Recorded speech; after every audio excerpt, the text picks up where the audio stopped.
Lady Aghori Srivarshini love story రోజుకొక మలుపు తిరుగుతోంది. సినిమాను మించిన ట్విస్టులతో, ఎవరూ ఊహించని సస్పెన్స్ తో లేడీ అఘోరి వ్యవహారం ఉంటే, అనుకోకుండా సీన్లోకి నేను అఘోరి మొదటి భార్యను అంటూ రాధా అనే అమ్మాయి ప్రెస్ మీట్ పెట్టడం ఇప్పుడు తెలుగు రాష్ట్రాల్లో సంచలనంగా మారింది. మొదటి భార్య రాధా ఎంట్రీతో లేడీ అఘోరి బండారం బయటకు వచ్చింది. లేడీ అఘోరి మొదటి భార్య ఎవరు? ఇద్దరికి పెళ్లెప్పుడు జరిగింది? అఘోరి అమ్మాయిలను ఎలా చీట్ చేస్తాడు? మొదటి భార్య అఘోరి గురించి మీడియాకు ఏం చెప్పింది? రాధా మీడియాతో మాట్లాడుతూ అఘోరిగా తిరుగుతున్న శ్రీనివాస్ ఓ చీటర్, పెళ్లి చేసుకుని మోసం చేశాడు. జనవరి 1న కొండగట్టు అంజన్న ఆలయంలో అఘోరి తన మెడలో తాళి కట్టాడు. భక్తితో మొదట నేనే అఘోరిని కలిశానని, తర్వాత తమ మధ్య సాన్నిహిత్యం పెరిగి అది పెళ్లి వరకు వెళ్లిందని చెప్పింది.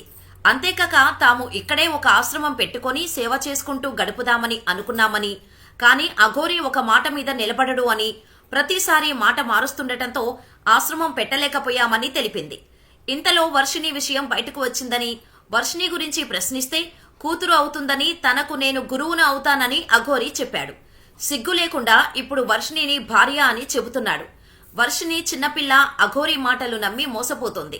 నేను మోసపోయా, తనతో 15 రోజులు ఉంటే ఎవరైనా అఘోరి ప్రేమలో పడిపోతారు, అలా మాయ చేస్తాడు. వర్షిణిని అఘోరి పెళ్లి చేసుకున్నాడనే మ్యాటర్ తెలిసి ఫోన్ చేస్తుంటే కాల్ లిఫ్ట్ చేయట్లేదని, తన నెంబర్ బ్లాక్ చేశాడని అఘోరి మొదటి భార్య రాధ ఆరోపణ. భర్త అని అంటున్నారు. అఘోరి తాళి కూడా కట్టాడా అని మీడియా వారు అడిగితే, తాళి కట్టాడు, అఘోరి మెడలో వెండి చైన్ ఉంటుంది, అదే తాళి ఏప్రిల్ నెలలో నా దగ్గరకు వచ్చి నేను వర్షిని పెళ్లి చేసుకుంటున్నాం అని చెప్పి బలవంతంగా తాళి తీసుకెళ్లాడని చెబుతోంది. అంతేకాదు, మొదట తనతో ప్రేమగా ఉన్నట్టు నటించి పెళ్లి చేసుకున్నాడని చెప్పింది. తాను గోమాత ఆశ్రమం పెట్టుకోవాలని అనుకున్నామని, అఘోరి కూడా దానికి సపోర్ట్ చేయటంతో నమ్మినట్టు చెప్పింది. తనలాగా వర్షిణి జీవితం నాశనం కాకూడదని, అతని నుంచి బయటపడాలని కోరింది. తనకు అంగం లేదని, మహిళను అంటూ జనాలను పిచ్చోళ్లను చేసి లొంగదీసుకుంటాడని చెప్పింది.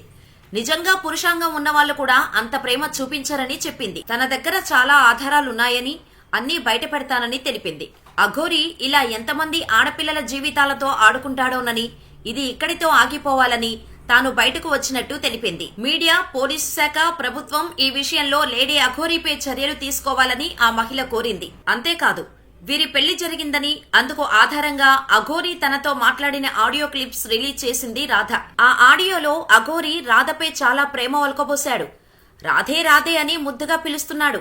ఆ ఆడియోలో ఏముందంటే, ఐ లవ్ యూ రాధే, నిన్ను చాలా మిస్ అవుతున్నా, నేను రాగానే తాళి కడతా, గుండెలో చాలా పెయిన్ ఉంది, మనం జీవితాంతం కలిసి ఒకటే ఇంట్లో ఉండాలని నా కోరిక, అందరూ వేరు నువ్వు వేరు, ఇలా సాగింది అఘోరి ప్రేమ వ్యవహారం.